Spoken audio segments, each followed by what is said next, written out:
Tadi saya udah jawab, ya, bahkan ketemu pempret-pempret, ya, bahwa yang namanya Coach Sintayong dan tentu Coach Patrick sudah menjadi bagian masa lalu. Tapi apa yang telah diberikan Coach Sintayong kita apresiasi. Apa yang kekurangannya kita pelajari. Sama juga dengan Coach Patrick. Kita apresiasi, kekurangannya kita pelajari. Makanya kita mencari yang namanya pelatih bisa nggak lebih baik daripada sebelumnya. Dengan track recordnya, dengan targetnya. Dan targetnya sendiri ada jangka pendek dan jangka panjang. Seperti itu yang kita lakukan. Jadi ya kembali ya kita nggak bisa menutup mata apakah Coach Sintayong tidak sukses, apakah Coach Indra tidak sukses. Ya, Coach Indra membawa juara SEA Games 32 tahun. Ya kan? Nah, sama dengan coach-coach yang lainnya kita harus apresiasi termasuk Coach Nova. Gitu. Terus yang lainnya yang dua tadi apa? Tadi saya udah sampaikan, saya rasa kita nggak terburu-buru menunjuk kepelatihan. Tadi saya udah sampaikan bahwa kita prioritaskan buat FIFA Matchday ini, ya kita ada ranking 100 target.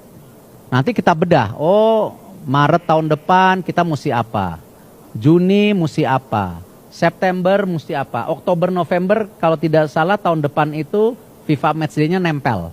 Jadi lebih lama, mungkin bisa 15-20 hari kalau tidak salah.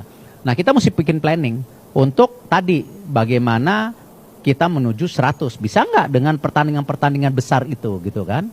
Nah sekarang November ini kita belum ada bayangan karena pelatihnya sendiri kita belum masuk ke dalam kategori searching 5 pelatih, 6 pelatih. Ya, yang saya udah sampaikan mungkin teman-teman juga udah dengar di beberapa pertemuan dengan Pempret tadi malam, saya sampaikan bahwa hari ini saya sedang menjalani ya pendekatan ulang kepada stakeholder internasional seperti yang tadi disampaikan Pak Sekjen. Benar nggak sih? Ya, kok ada kegiatan mau bikin konfederasi baru? Nah itu, saya juga mesti mulai membuka jaring lagi kepada rekan-rekan internasional. Yes, kita gagal, ya kita berpisah, tetapi percayalah bahwa kita bukan bangsa yang kejam, bangsa yang diskriminatif sampai di sosial media pribadi ada kata-kata diskriminasi, bahkan ancaman-ancaman yang menyeramkan buat sebagian, dan itu yang berat buat kami, termasuk kepada para pemain yang tentu kita sedang ajak bicara supaya mereka percaya lagi sama Indonesia, kita punya blueprint yang sama. Yang terberat itu ketika mereka melakukan kesalahan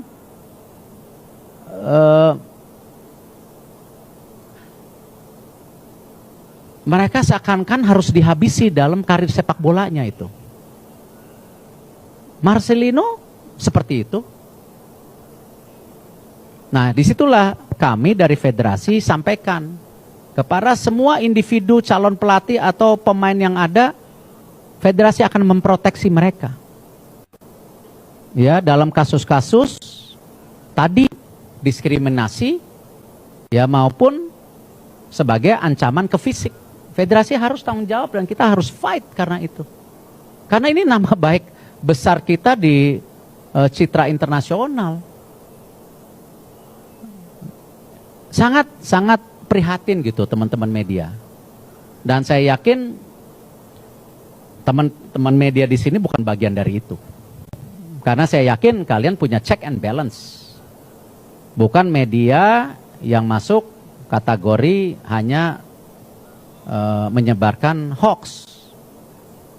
Yang tadi saya udah bilang, tiba-tiba Van Gaal lah seakan-akan, tiba-tiba Frank de Boer lah seakan-akan, nggak ada gitu.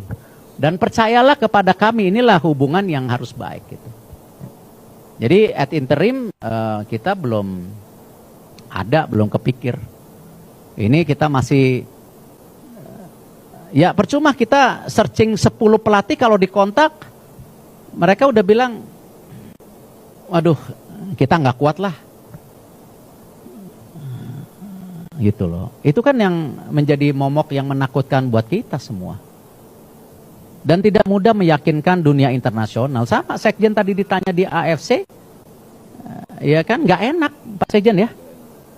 Seakan-akan nih nanti ada tuduhan. Ya, kita juga pernah kemarin mohon maaf dituduh kan nggak benar. Ada pertemuan presiden kita dengan presiden, ya kan, ada jangan kan enggak. Kita udah sibuk kok sama Indonesianya. Kita nggak mau. Kita menginginkan sepak bola Asia Tenggara, Asia maju. Tetapi kita punya blueprint sendiri sebagai PSSI. Kita nggak mau mengganggu PSSI lain gitu. Nah tapi itu kan menjadi stigma-stigma. Nah ini juga bahaya kalau kita di dunia internasional menjadi menyendiri gitu loh. Nah ini mohon maaf, mohon dibantu gitu. Setelah timnas Indonesia gagal lolos ke Piala Dunia 2026, banyak pihak kecewa. Tapi satu nama terus jadi sorotan, Shin Tae-yong. Mantan pelatih yang dulu membangun skuad Garuda itu tetap mengikuti perjalanan tim dari jauh, dan bahkan memberi pesan khusus pada para pemain. Tetapi publik jadi bertanya ke PSSI, kenapa Shin tak pernah ditawari kembali?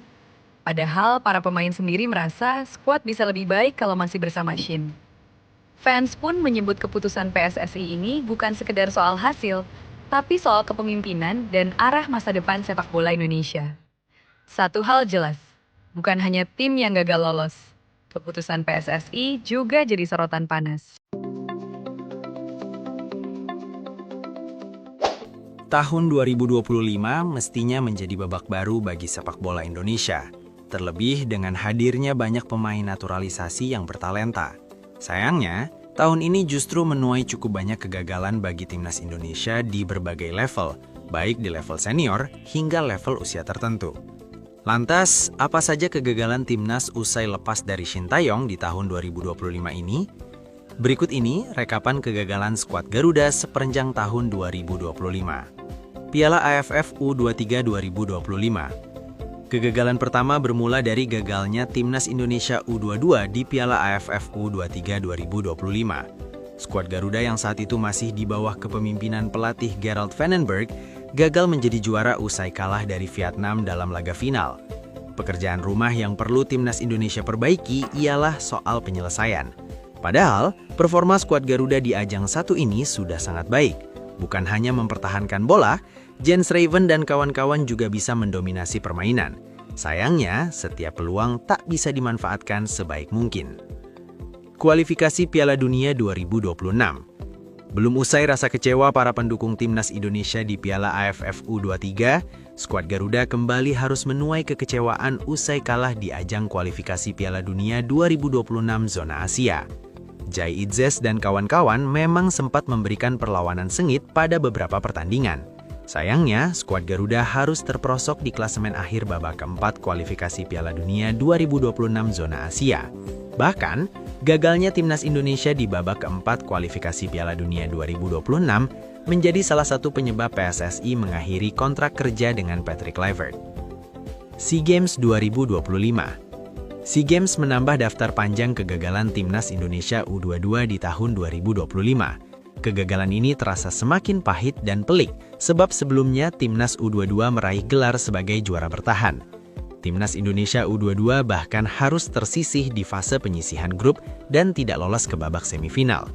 Skuad Garuda sempat mengalahkan Myanmar dengan skor 3-1 pada Jumat 12/12/2025 lalu. Sayangnya, kemenangan tersebut tak bisa mengejar skuad Garuda yang memang sudah tertinggal usai kalah dari Filipina dalam laga sebelumnya. Tiket menuju semifinal SEA Games berhasil direbut oleh Malaysia yang sudah mengoleksi 1 gol. Hal ini berbanding terbalik dengan Kadek Arel dan kawan-kawan hanya mengoleksi 3 gol. Selisih gol membuat timnas Indonesia gagal memperebutkan posisi runner-up terbaik. Itulah rekap kegagalan timnas Indonesia sepanjang tahun 2025 usai ditinggal pelatih Shin Tae-yong.